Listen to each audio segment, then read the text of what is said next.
Hello ನಮಸ್ಕಾರ. ವಿಶ್ಕೇರ್ ಅನ್ನೋ ಒಂದು ಬ್ರ್ಯಾಂಡಿನ ನಾನು ಒಂದೆರಡು ಪ್ರಾಡಕ್ಟ್ಸ್ ತರಿಸ್ಕೊಂಡಿದ್ದೆ. ಅದ್ರ ಬಗ್ಗೆ ರಿವ್ಯೂ ಕೊಡೋಣ ಅಂತ ಅಂದ್ಬಿಟ್ಟು ರಿವ್ಯೂ ವಿಡಿಯೋ ಮಾಡ್ತಾ ಇದ್ದೀನಿ.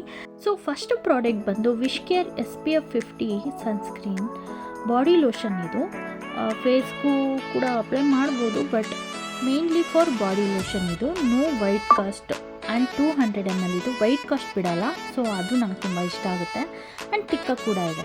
ನೆಕ್ಸ್ಟ್ ಪ್ರಾಡಕ್ಟ್ ಬಂದು ವಿಶ್ಕೇರ್ ಅವರ underarm roll on serum. Underarm lightening and underarm ಪೌಡರ್ಗೆ ಇದು ಬೆಸ್ಟ್ ಅಂತ ಹೇಳ್ತೀನಿ. ಸೊ ತುಂಬ ರೆಗ್ಯುಲರಾಗಿ ಯೂಸ್ ಮಾಡೋರಿಗೆ ಗೊತ್ತಿರುತ್ತೆ ಇದು ತುಂಬ ಚೆನ್ನಾಗಿ ವರ್ಕ್ ಆಗುತ್ತೆ ಅಂತ.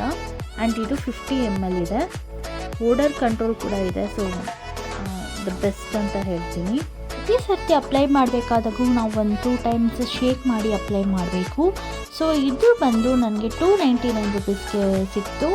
ಆ್ಯಂಡ್ ಇದು ನೋಡಿ ಎಷ್ಟು ಚೆನ್ನಾಗಿದೆ ಅಂದರೆ ತುಂಬ ಲೈಟ್ ವೆಯ್ಟ್ ಆಗಿದೆ ಆ್ಯಂಡ್ ಟ್ರಾನ್ಸ್ಪರೆನ್ಸಿ ಇದೆ. ಆ್ಯಂಡ್ ಇದು ರೋಲ್ ಆನ್ ಕೂಡ ಅಷ್ಟೇ ತುಂಬ ಚೆನ್ನಾಗಿದೆ ಅಂತ ಹೇಳ್ತೀನಿ. ಟ್ರೈ ಮಾಡಿ ಹೇಗಿದೆ ಅಂತ ಕಮೆಂಟ್ ಮಾಡಿ. And body lotion is must and should ಅಲ್ವಾ ಇವಾಗಂತೂ. ಆ್ಯಂಡ್ ಇದನ್ನು ನಾವು ಹೊರಗಡೆ ಹೋಗ್ತೀವಿ ಅಂದರೆ 20 ಮಿನಿಟ್ಸ್ ಮುಂಚೆ ಅಪ್ಲೈ ಮಾಡ್ಕೊಳ್ಳೋದು ತುಂಬ ಒಳ್ಳೆಯದು, ದ ಬೆಸ್ಟು. ಇದು ನನಗೆ 399 ರುಪೀಸ್ಗೆ ಸಿಕ್ತು, 200 ml. ಸೊ ವರ್ತ್ ಅಂತ ಅನ್ನಿಸ್ತು ನನಗೆ. ಸೊ ಸ್ವಲ್ಪ ತಿಕ್ಕಾಗಿರೋದ್ರಿಂದ ಅಬ್ಸರ್ವ್ ಆಗೋದಕ್ಕೆ ಸ್ವಲ್ಪ ಟೈಮ್ ತೊಗೊಳುತ್ತೆ, ಅದು ಬಿಟ್ಟರೆ ನೋ ವರೀಸ್. ಸೊ ಇವತ್ತಿನ ವೀಡಿಯೋದಾಗಿತ್ತು. ನೆಕ್ಸ್ಟ್ ವೀಡಿಯೋದಲ್ಲಿ ಸಿಗೋಣ. ಟೇಕ್ ಕೇರ್, ಬಾಯ್.